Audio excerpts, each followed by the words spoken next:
अच्छा, राक्षस लोग भी बड़े दिमागदार होते हैं। राक्षस लोग इतने दिमागदार होते हैं। तब के जमाने में एक राक्षस था, हिरण्यकश्यपु नाम था। उसने तो ऐसा वरदान मांगा था कि ना दिन में मरू, ना रात में मरू, ना अंदर मरू, ना बाहर मरू, ना अस्त्र से मरू, ना शस्त्र से मरू, ना मनुष्य से मरू, ना पशु से मरू, ना धरती पर मरू, ना आसमान में मरू।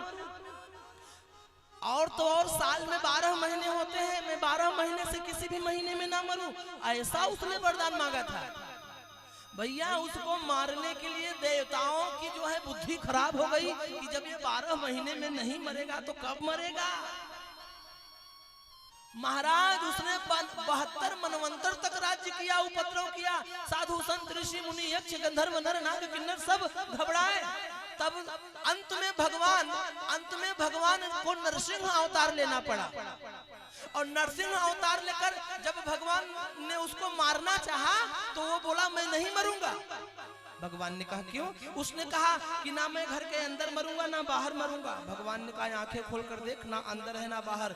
अंदर से लड़ते लड़ते भगवान डेहरी पे लाके बैठाए थे। वो बोला मैं फिर भी नहीं मरूंगा। भगवान ने कहा क्यों? उसने कहा मैंने वरदान मांगा है, ना धरती पर मरूंगा ना आसमान में मरूंगा। तो भगवान ने उसे उठाकर अपने जंघों पर बिठा लिया। बोले अब धरती छू के दिखाए और आसमान छू के दिखा। हाथ नीचे किया तो धरती नहीं पाया, हाथ ऊपर किया तो आसमान नहीं पाया, दोनों के बीच में लटकता रह गया। भगवान बोले अब मारूंगा। वो बोला मैं फिर भी नहीं मरूंगा। भगवान ने कहा अब क्या बचा? उसने कहा मैंने वरदान मांगा है क्या कि ना अस्त्र ना मनुष्य से मरूंगा ना पशु से मरूंगा। तो भगवान ने कहा मेरी ओर देख के बता कि मैं तुझे क्या लग रहा हूँ, मैं तुझे मनुष्य दिख रहा हूँ कि पशु दिख रहा हूँ? तो जब मुख देखा तो पशु जैसा।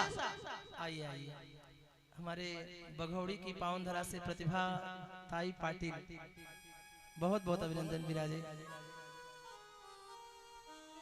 आपकी यहीं पर पाटन में ही ड्यूटी है विराजे।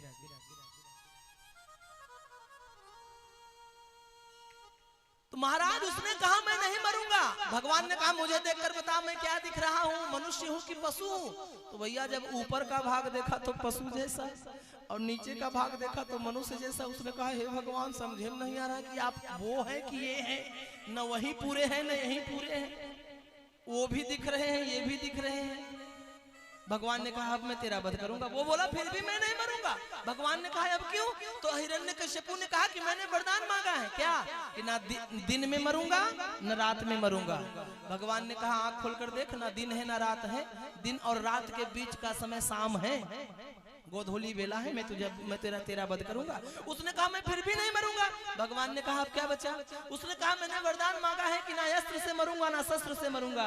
भगवान ने कहा ना मेरे पास अस्त्र है ना शस्त्र है, मेरे उंगलियों में जो नाखून है ना यह मेरे शरीर का हिस्सा है, इसी से वध करूंगा। वो बोला मैं फिर भी नहीं मरूंगा।